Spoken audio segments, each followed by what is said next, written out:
according to your complaint, you two people lived together back in 1994. Is that right?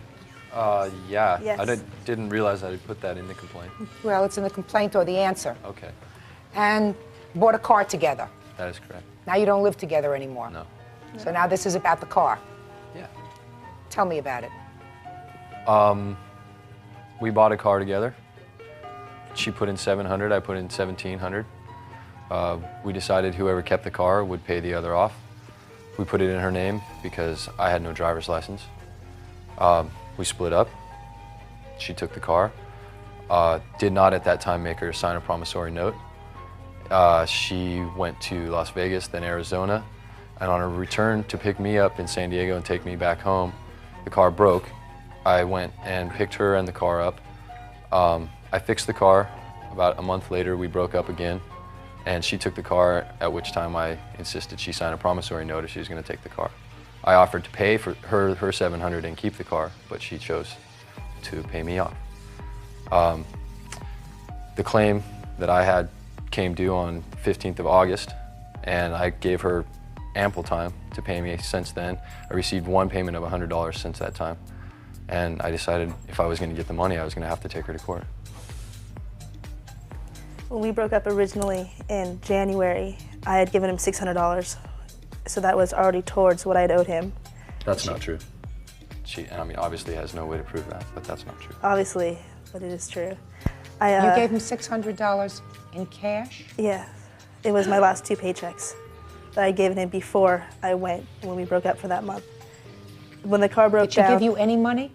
I told you she gave me $100. Other than this $100, did she give you any money around that time? No, that's complete trash. Go ahead. And then I gave him $150 in August because I did not have the rest of what I had owed him. It was in August, and it was $100. Did you give that to him in cash too? Yes, and he had actually offered at that time to give me a receipt. And Which she declined. I declined because I figured it was never going to come to this. Can I see the promissory note, please?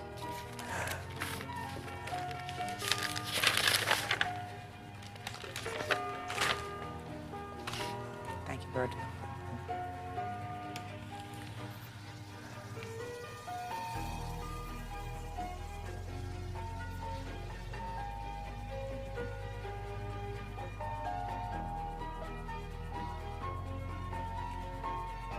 Mandi, did you sign this promissory note? Yes, I was actually forced to. He closed the garage door on my car and was told that I could not leave unless I signed it. Well, tell me about that. That was an interesting day. That was the day we broke up, actually. We got into an argument. And over the car? Over the car, as usual. And it progressed into being physical where Asher pushed me, and I realized I just had to leave. So I went up and I was packing all my stuff up, and when I was almost done, Asher, right in front of his mother, hit me. So I pretty much, at this point— Did you hit her? No. His mother would not be able to— your mother would stand here and say that, Asher. Don't talk to him. Sorry. So I got in the car, and his mom said that basically if I don't— well, she closed the garage door on the car, it was an electric garage door, and said if I did not sign these papers that I could not leave. So well, I did. Why didn't you just, under those circumstances, say, well, I'll leave the car, you give me my $700 back, and you can have the car? Well, I'd already given him, at that point, $600. That's a lot. I'm not so sure you gave him $600 already for the car. Your sister knows I gave you that money, Asher. And why don't you have something signed for my sister? I mean, that's complete Because I didn't know it was going to hogwash. come to this. I didn't think you would deny the fact that I gave that to you when I left for Vegas. Why would you This give is a him court money? of facts. This is Because not a I was court of leaving, and hearsay. at that point, we were not sure if we were going to break up at first, and so I was leaving for a month break. And he was so upset that I was going to take the car that I said, well, fine, I'll just give you this money because I'm going to my mom's house, and I let him keep it. Yeah, I was upset that you were going to take the car that I paid $1,700 for. Just And yes, I asked for you to pay for the car if you were going to take it, and yes, you said you would, and I left you without the promissory note. It wasn't until you already proved yourself dishonest that I made you sign the promissory note. 8 months later, and now you're Asher, going to sit here and try and lie and say that you Or paid 6 me months later, $600 Mr. and try and say that I hit you on television in front of all these people. Why You would hit me close listen, spaces on my left side in front of your listen to mom, me. Asher, and she screamed, look what you're bringing Miss out of him. Saltzman. The next second part. Miss Saltzman, if you were leaving under those kinds of circumstances, Why wouldn't you get a receipt for the $600 that you say you gave him?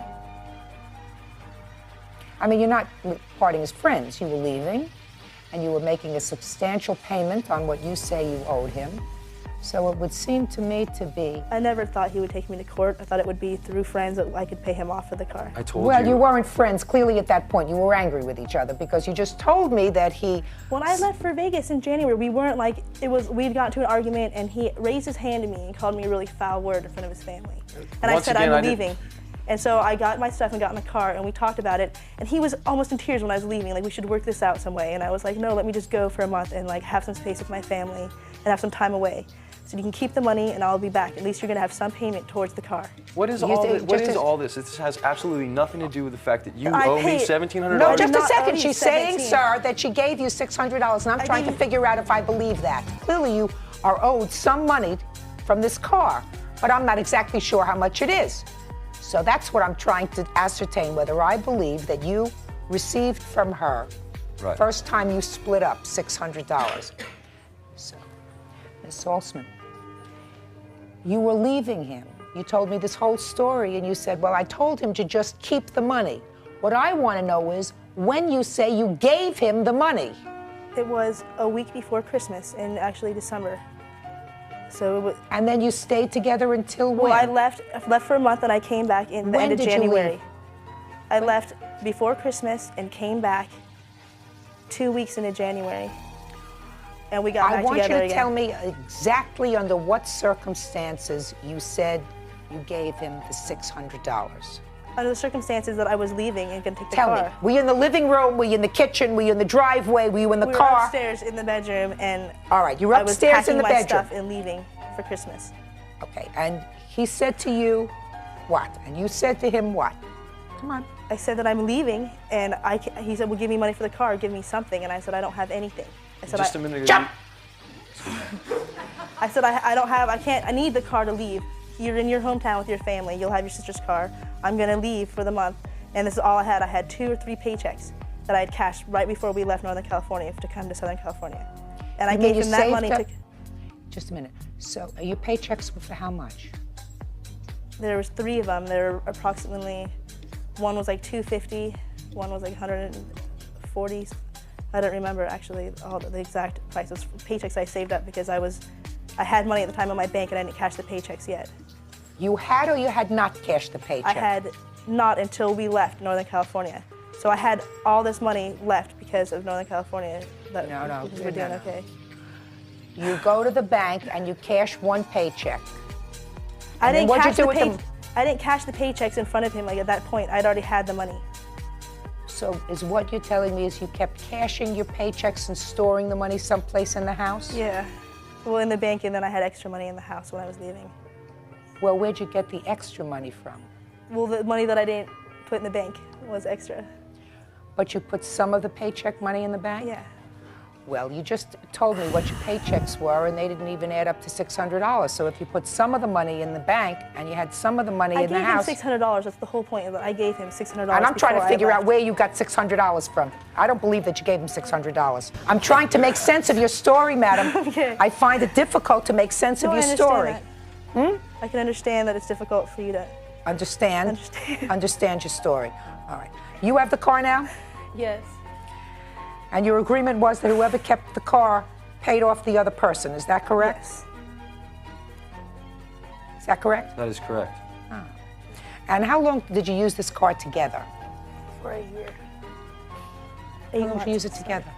We bought the car in October of last year. 95. So you didn't use it very long?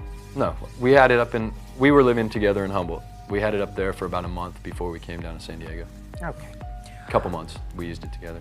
Okay, and then it's been in your possession, is that right? Since May, or June, Memorial Day weekend. Sole possession. Okay. All right, the judgment in this case is for the plaintiff in the amount of $1,600, giving her credit for the one payment of $100 that I do believe she made. And the Thank $200? You. No, sir. No, sir. $1,600. Party's like... Show up.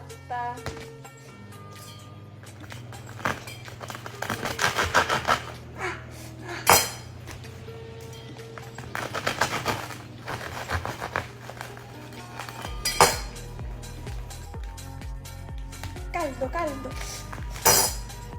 Prosciutto, 1, 2, 4, 3, 4, burrata,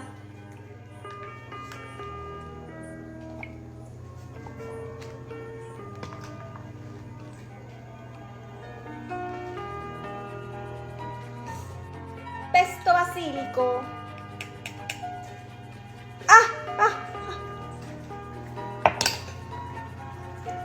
salto, un po' olio d'oliva, un po'.